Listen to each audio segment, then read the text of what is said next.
Good afternoon. Thank you for having me speak to you today. This year I was accepted into a group called Partners in Policymaking, a program that teaches individuals with disabilities, family members to become advocates. The program uses a webinar based at Cornell University to become advocates, to instruct people from around the state. I have enjoyed participating and am honored to have been selected for this group. I have chosen person-centered planning as my testimony today. I'd like to begin by reading I Dream World by Langston Hughes. I dream a world where man, no other man will scorn, where love will bless the earth and peace its paths adorn. I dream a world where all will know sweet freedom's way, where greed no longer saps the soul, nor avarice brights our day. A world where black or white, whatever race you be, will share the bounties of the earth, and every man is free. Where wretchedness will hang its head, and joy like a pearl attends the needs of all mankind. Of such I dream my world.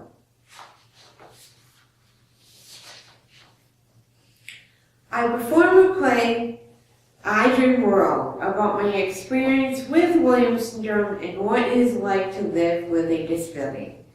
This play, co-written by myself, Shannon Enders, producer and playwright in Utica, New York, is based on my dreams. It tells of many personal difficulties in my past in school, in the community and peer group, or lack of peer group. Bullying is a common theme in the play. When I was in school, students had to fit into specific programs and plans the schools offered. After school, there wasn't any program or housing option that interested me. The agencies that tried to find me a job said I couldn't do many things I dreamed of doing. I went from agency to agency and nothing worked. I was very depressed and slept until noon each day, waiting for my mother to come home and bring me along to do errands. This was not the life I dreamed. Now individuals with disability have person-centered planning options. One example is CSS, Consolidated Support Services. Last year, I finally received funding for this program.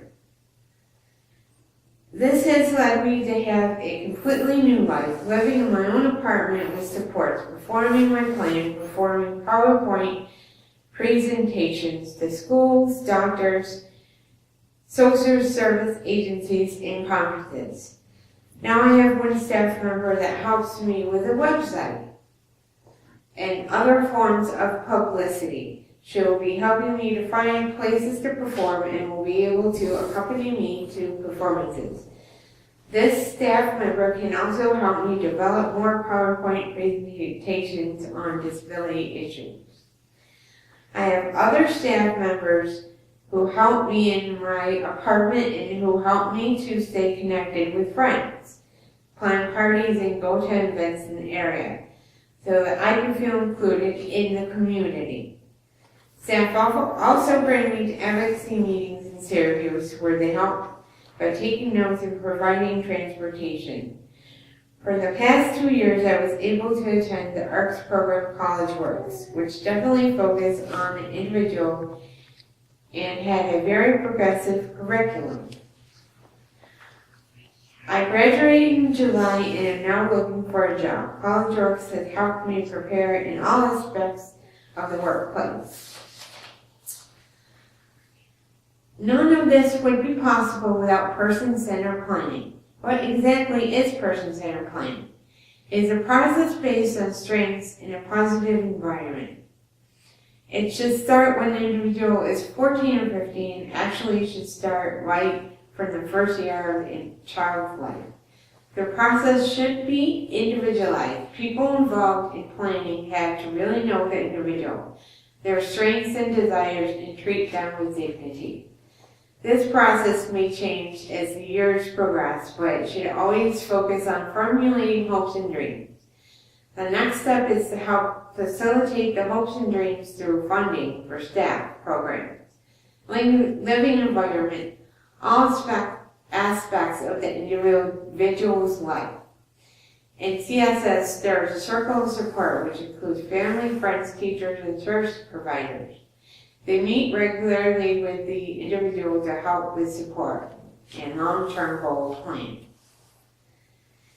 Now that I receive CSS, I have a circle of support. I live in my own apartment with staff that help me for the tasks and amount of time that I determine what's best, along with my circle of support.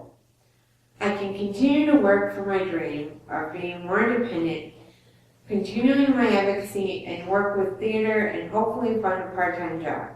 I am also finding community activities and groups to join where I can find more friends and feel included. In my play, my director Shannon Enders asked me to think of someone I admire and to write something that he or she wrote to read in my play. I chose Eleanore Roosevelt. I've always admired her, and I am glad we share the same first name. I hope I am the kind of citizen she mentions, one that fights for universal human rights. I would like to end my testimony today by reading a quote from Eleanore Roosevelt that she presented to the United Nations, part of her fight for adopting the Universal Declaration of Human Rights. Where, after all, do universal human rights begin? In small places close to home. So close and so small that they cannot be seen on any maps of the world.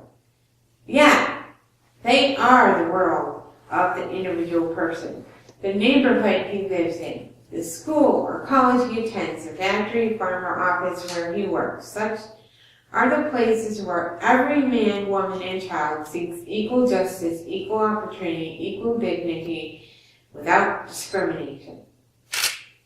Unless these rights have meaning there, they have little meaning anywhere. Without concerted citizen action to uphold them close to home, we should look in vain for progress in the larger world.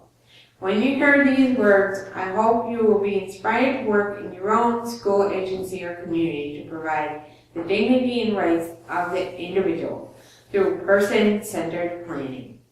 Thank you very much for being here.